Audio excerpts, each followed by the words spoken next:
नमस्कार, कल्पना voice channel में आप सभी का स्वागत है। आज की हमारी कहानी है मायका। अरे सुधा बहन, आपकी माँ आजकल दिखाई नहीं दे रही, वो ठीक तो है ना? पड़ोस में रहने वाली सुनीता ने पूछा। हाँ माँ, बिल्कुल ठीक हैं। अभी छोटे भाई के पास हैं, वो आकर उसको अपने साथ ले गया है। सुधा जी ने कहा, जो घर के बाहर गमलों में पानी दे रही थी। पानी देने के बाद वो अंदर आकर आंखें बंद करके वहीं सोफे पर लेट गईं। तभी उनकी बहू रिया आई और बोली, क्या हुआ मम्मी जी, आपकी तबीयत ठीक तो है ना? अभी तो आप बाहर गमलों में पानी दे रही थीं, फिर अचानक ऐसा क्या हुआ जो आप चुपचाप आकर लेट गई हैं? कुछ नहीं बहू, बस वो सुनीता ने माँ के लिए पूछा तो दिल भर आया। सुधा गहरी सांस लेकर बोली, आपने उनसे सब कुछ कह दिया क्या? रिया घबराकर सास को देखकर पूछने लगी। अरे नहीं बहू, कौन सी अच्छी बात हो गई जो सबको बताती रहूंगी। सुधा जी के बुझे चेहरे से उदासी का स्वर सुन बहू रिया उनका हाथ थाम कर बोली, आप इतना क्यों सोच रही हैं मम्मी जी? आपने अपनी तरफ से कोई कोर कसर बाकी नहीं की उनकी सेवा करने में। ना ही मानव ने कभी आपको उनकी सेवा करने से मना किया, ना ही मैंने। हम सब ने नानी जी के लिए जितना हो सकता था कर दिया। अब वो मामा जी की जिम्मेदारी है। आप सोच सोच कर अपनी तबीयत बिगाड़ लेंगी। बहू के इतने प्यार से कहने पर सुधा जी बस इतना ही बोली, काश मेरी माँ की किस्मत में भी मेरे जैसे बहू बेटा लिखा होता। रिया अपनी सास को समझाकर अपना काम करने चली गई। सुधा जी फिर से अपनी माँ के बारे में सोचने लगी। उनकी माँ बहुत मिलनसार स्वभाव की घरेलू महिला थीं। संयुक्त परिवार की जिम्मेदारी निभाते हुए पति के लिए एक पैर पर खड़ी रहने वाली ममतामयी माँ को सुधा जी ने कुछ खास ही लगाव था। पिता के देहांत के बाद वो कभी कभी अपनी माँ को अपने पास ले आती थी। बेटा बहू भी नानी की सेवा तन मन से करते थे। सुधा जी के 2 छोटे भाई थे। दोनों की शादी हो गई थी, पर दोनों अलग अलग शहरों में अपने में ही मस्त रहते थे। जिस शहर में सुधा जी रहती थी, उसी शहर में उनकी माँ भी बड़े बेटे के साथ रहती थी। बेटा बहू माँ का ध्यान ठीक से नहीं रखते थे, हमेशा कम आमदनी का रोना धोना करते रहते। छोटा बेटा बहुत कम अपनी माँ को लेकर जाता, वो भी कभी कभी, इसलिए कि उसकी पड़ोसी ये कहती कि माँ को कभी कभी यहाँ भी लाया कीजिए। उसकी बीवी भी सास का ध्यान नहीं रखती थी। बेचारी सीधी और भोली माँ, जो रूखा सूखा मिलता खाकर चुपचाप एक कमरे में पड़ी रहती थी। किसी से मिलने नहीं दिया जाता था। ऐसे में सुधा जी की माँ का मन वहाँ नहीं लगता था। वो अधिकतर अपने बड़े बेटे के साथ रहती थी। इसकी मुख्य वजह यह भी थी कि ये घर सुधा जी की माँ के नाम पर था। वो शान से रहती थी, ये सोचकर कि मेरा घर है। गांव के ज़मीन से कुछ उपज के पैसे आ जाते थे और यहाँ घर का एक कमरा किराए पर देकर उनके पास पैसे हो जाते थे, इसलिए वो यहाँ से कहीं जाना नहीं चाहती थी।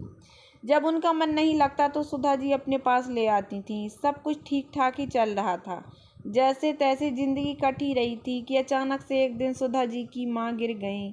कमर और टांग टूट गई, वो निसहाय हो गईं। बेटा बहू ज़्यादा खर्च करना नहीं चाहते थे, सोचते थे कि जितनी जल्दी मर जाएं तो वो बोझ खत्म हो और घर के 2 हिस्से कर अपने अपने नाम से घर करवा लें। डॉक्टर ने ऑपरेशन करने के लिए बोल दिया था, पर उनके किसी बेटे को उनके ठीक होने की नहीं पड़ी थी। ये बात जब सुधा जी को पता चली तो उनसे रहा नहीं गया। उन्होंने अपने भाइयों से कहा, तुम लोगों ने माँ का इलाज नहीं हो रहा तो बता देते, ऐसे बिस्तर पर छोड़कर मरने का इंतजार क्यों कर रहे हो? मैं इसका ऑपरेशन करवा दूंगी। सुधा जी माँ को अस्पताल लेकर गईं और ऑपरेशन करवा दी। पता नहीं क्या सोचकर उनके दोनों भाई बारी बारी से अस्पताल आते और माँ की देखभाल करने लगे। सुधा जी को लगा, चलो इसी बहाने शायद दोनों सुधर जाएं। 10 दिन बाद सुधा जी की माँ को अस्पताल से छुट्टी मिलने वाली थी, पर अभी भी वो खुद से कुछ भी कर सकने की स्थिति में नहीं थी। मतलब नित्य क्रिया के लिए भी अब वो किसी पर आश्रित हो गई थी। सुधा जी के बेटे ने कहा, नानी को मामा जी लेकर जाएंगे ही ना? जब अस्पताल आ ही रहे हैं तो कुछ जिम्मेदारियां उनको भी उठाने दीजिए। आपने ऑपरेशन करवा दिया और बहुत सेवा कर दी उनकी, आपको भी आराम की ज़रूरत है, तो अब कुछ दिन उनको भी करने दीजिएगा। पर ये क्या, अस्पताल से डिस्चार्ज के बाद उनका वो भाई भाभी जो उसी शहर में रहते थे आए ही नहीं। अंततः सुधा जी बेटे बहू से बात कर अपने साथ ले आईं। अब तो एक बच्चे की तरह सुधा जी की माँ की सेवा करने लगी। बेटा बहू भी मदद करने थे, पर बेटी की जिम्मेदारी वो बखूबी निभा रही थी। 55 साल की सुधा जी 80 साल की माँ की सेवा करने लगी। भाइयों ने पलटकर पूछना भी मुनासिब न समझा।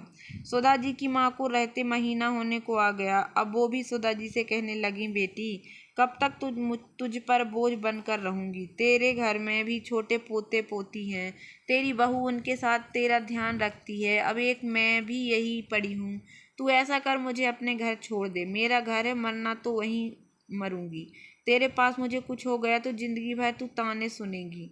तेरे भाई तेरे पैर के नाखून बराबर भी नहीं व्यवहार में। बेकार मेरा बोझ लिए बैठी है, वहां पहुंचा दे मुझे। सामने रहूंगी तो किसी तरह भी सेवा तो करेंगे ही। पर सुधा जी के बेटे ने आगे बढ़कर मना कर दिया और बोले, मम्मी आप खुद से नानी को वहां पहुंचाने नहीं जाइएगा। पता नहीं मामा मामी उनका ध्यान रखें और नहीं। अभी तो यहाँ आराम से हम सब उनका ध्यान रख रहे हैं, अच्छे से खा पी रही हैं। पता नहीं वो लोग क्या करें। तभी रिया ने कहा, हाँ मम्मी जी, नानी जी कह रही थी इतना अच्छा खाना वहाँ कहाँ तुम्हारी मामी बनाकर खिलाती हैं। मुझे तो बस उबला हुआ खाना देती हैं। कितने दिन हो गए एक बार ही खाना देती हैं। सुनकर बहुत दुख हुआ था, इसलिए उनकी पसंद का बनाकर खिला देती हूँ। वैसे भी वो खाती ही कितना है, डरती रहती हैं। बिस्तर पर ही पेशाब पैखाना होता है, जो उनको भी ठीक ठाक नहीं लगता।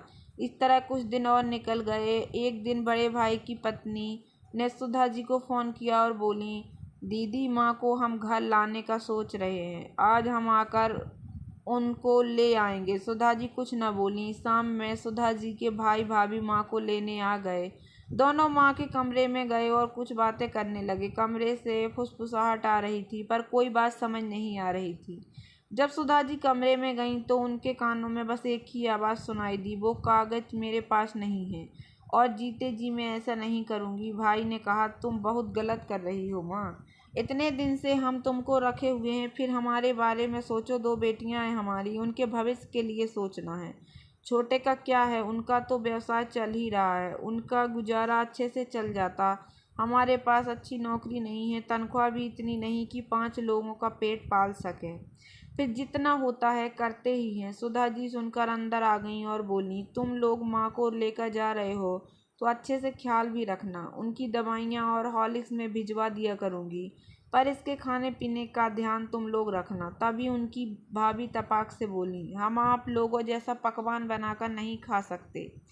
इतना पैसा नहीं हमारे पास, जितना होता है करते हैं। सुधा जी का मन किया बोल दें, अपने खाने पीने में कटौती नहीं होता, पर माँ तो दूध तक नहीं दे सकती। पर सामने से कुछ न बोल सकी। वो चाहती तो बहुत सी माँ को अपने पास रखे, पर मजबूरी ऐसी थी कि वो रख नहीं सकती थी। माँ के जाने के बाद सुधा जी बस माँ की फिक्र में ही लगी रहती थी। जब बेटा खुद आकर ले गया और माँ भी जाना ही चाह रही थी, तो सुधा जी चाहते हुए भी माँ को रख नहीं पा रही थी। वो अब हर वक्त माँ के हालात के बारे में सोचती रहती थी। ये देखकर रिया ने कहा, नानी से एक बार मिल ही आइए, आपको भी तसल्ली हो जाएगी। दूसरे दिन मन ना माना और वो सुबह ही माँ को मिलने चली गई। बोलकर गई थी शाम तक आ जाऊंगी, पर दोपहर में भी घर आ गई। सुधा जी का उदास और आंसुओं से भरे चेहरे को देखकर रिया घबरा गई। क्या हुआ मम्मी जी, नानी ठीक तो है ना? आप तो शाम को आने वाली थी, अभी ही आ गई। रिया ने पूछा। क्या बोलूं रिया, मेरे जैसा मायका भगवान किसी को न दे। जहाँ आज गई वहाँ पता चला छोटा भाई आया हुआ है, वो माँ को लेकर जाने वाला। पता नहीं वो ऐसी हालत में कैसे जा पाएंगे। और तो और कुछ देर तो सुधा जी चुप हो गई। तभी उनका बेटा मानव भी घर आ गया। अपनी माँ को देखकर पूछने लगा, क्या हुआ, नानी से मिलने गई थी ना, वो ठीक तो है ना? मानव, क्या बताऊं बेटा, माँ को भी जाने कितना कष्ट लिखा है। दोनों मामा उस घर के लिए नानी को अपने अपने पास लेकर गए हैं। उनको कोई मतलब नहीं माँ से, बस किसी तरह उनके हस्ताक्षर करवा कर घर जमीन सब अपने नाम करवाने की होड़ में लगे हैं। नानी शायद जानती होंगी कि उनके बेटे उनके घर के लिए किसी भी हद तक जा सकते हैं, इसलिए घर के पेपर अपने पास नहीं रखे। दोनों भाई घर के पेपर मांग रहे थे तो माँ बोल दी कि वो सुधा के पास रखे हैं। दोनों भाई मुझे सुनाने लगे, दीदी इसलिए माँ की सेवा कर रही थी कि वो घर उनको मिल जाए। मैं ऐसा सपने में भी नहीं सोच सकती जो इल्ज़ाम मेरे भाई मुझ पर लगा दिए। दोनों कहने लगे, दीदी को क्या कमी है, फिर भी ज़मीन के कागजात अपने पास रखी हुई हैं। लालच तो होगा तभी ना। मैंने बहुत समझाया, ऐसा कुछ भी नहीं है, माँ ने ही रखने के लिए दिया था। पर आज माँ भी मौन थी। मैं बस माँ से मिलने आई थी। पर आज जो कुछ भी वहाँ पर हुआ, उसके बाद तो सब रिश्ते ही ख़त्म हो गए। दोनों भाई आपस में झगड़ने लगे कि कागजात मैं रखूँगा। पर मैंने कह दिया, बड़े को दे दूँगी, फिर जो करना तुम दोनों का आपस का मामला है। जो ठीक लगे करना। माँ बस मौन थी। पता नहीं बेटों के मोह पास में जकड़ कर चुप रहीं, और फिर इसीलिए कि बेटा उनको साथ लेकर जा रहा। छोटा भाई नाराज हो गया कि मैंने बड़े को कागजात देने कह दिए हैं। उसने मुझे कहा, आज से मेरा आपके साथ कोई रिश्ता नहीं रहेगा। वैसे भी आपको हमारी तकलीफ कहाँ दिखाई देती है। दोनों भाई चाहते थे माँ उनके कहने पर घर के 2 हिस्से कर दे और मैं भी उनकी हाँ में हाँ मिलाऊं, पर मैं ऐसा क्यों करती। वो माँ की मर्जी, जो करना चाहें करें। अब तो दोनों भाइयों ने मुझे भला बुरा सुनाकर कहने लगे, आपको तो हमारी हालत दिखती नहीं, खुद तो मज़े से रह रही हैं। अब मैं खुद तुम लोगों के साथ रहती हूँ, मैं उनकी क्या मदद करूँगी। वैसे भी महीने का खर्च तो उनको खुद उठाना होगा ना। वो भी मुझसे उम्मीद करते, ये कैसे संभव हो सकता है। आज तो दोनों ने बड़ी बहन का भी मान न रखा। मैं आने लगी तो किसी ने रोका नहीं। आज मुझे अपने मायके में बहुत अजनबीपन एहसास हो रहा था। शाम को बड़ा भाई आकर कागजात ले जाएगा। वैसे भी आज जो लांछन उन लोगों ने लगाए हैं, उसके बाद मेरा भी दिल उन लोगों से फट गया है। बस इस बात के लिए शुक्रगुजार हूँ कि माँ के लिए अपनी तरफ से फर्ज में किसी तरह की कोई कमी नहीं की। शाम को भाई आकर कागजात ले गया। सुधा जी के लिए दोनों भाइयों के दिल में बेवजह ही नफरत ने रिश्ते को खोखला कर दिया था। वो सोचने लगी, पता नहीं किसके पास कागजात रहेंगे, कौन माँ को रखेगा। एक माँ सबको भारी लग रही और उसका घर जमीन लेने के लिए बेचैन हो रहे हैं। आज अगर वो दे देगी तो उसकी ही अपने घर से निकाल देंगे, इसलिए तो वो नहीं दे रही। अब माँ को पता नहीं कब देख पाऊंगी। दोनों भाइयों ने सुधा जी से बात करनी बंद कर दी, इसलिए वो माँ से बात भी नहीं कर पाती। माँ की खबर मिले तो मिले कैसे। अचानक सुधा जी जोर जोर से चिल्लाने लगी, माँ तुम ठीक तो हो ना। रिया दौड़ती हुई आई और सुधा जी को झकझोरती हुए बोली, क्या हुआ मम्मी जी, कोई बुरा सपना देख रही थी क्या। सुधा जी घबरा कर आंखें खोलते हुए बोली, वो माँ के बारे में सोचते सोचते आंख लग गई थी। सपने में देख रही थी कि वो मुझे बुला रही हैं। नानी जी ठीक होंगी। रुकिए, मैं मामा जी को फ़ोन करके पूछ लेती हूँ। आपसे बात नहीं करेंगे ना, मुझसे तो कर ही लेंगे। कहते हुए रिया ने मामा को फ़ोन कर दिया। नानी से भी स्पीकर पर बात की। वो बोली, ठीक हूँ बेटा, बस प्रार्थना कर रही हूँ भगवान तुम्हारे नाना के पास मुझे भी बुला ले। सुधा कैसी है उसको कहना। माँ उस पर बोझ नहीं बनना चाहती थी और उसके पास मरना नहीं चाहती थी, इसलिए उस दिन चुप रही। अपने बेटों और बेटी का व्यवहार जानती हूँ। अगर उसके पास कागजात रहते तो उसको सुना सुना परेशान कर देते, और जो मुझे उधर कुछ हो जाता तो कहते बड़ा आगे बढ़कर ले गई थी, सेवा भी न कर सकी। जबकि मैं जानती हूँ उससे बेहतर सेवा मेरी कोई नहीं कर सकता। तेरी सास के जैसा मायका भगवान किसी को न देवे। माँ भाई के रहते ऐसे किसी का मायका न खत्म हो। नानी की आवाज़ भारी हो गई और किसी ने उधर से फ़ोन कट कर दिया। आज सुधा जी माँ की आवाज़ सुन खुश हो गई थी कि माँ ठीक हैं, अभी भी जिंदा हैं, पर कल क्या होगा और उनको कोई बताएगा भी और नहीं, ये सोचकर वो हमेशा रोती रहती हैं। दिवाली से 2 दिन पहले की ही तो बात है, जब सब दिवाली छठ की तैयारियों में व्यस्त थे, तभी सुधा जी को एक अनजान नंबर से फ़ोन आया।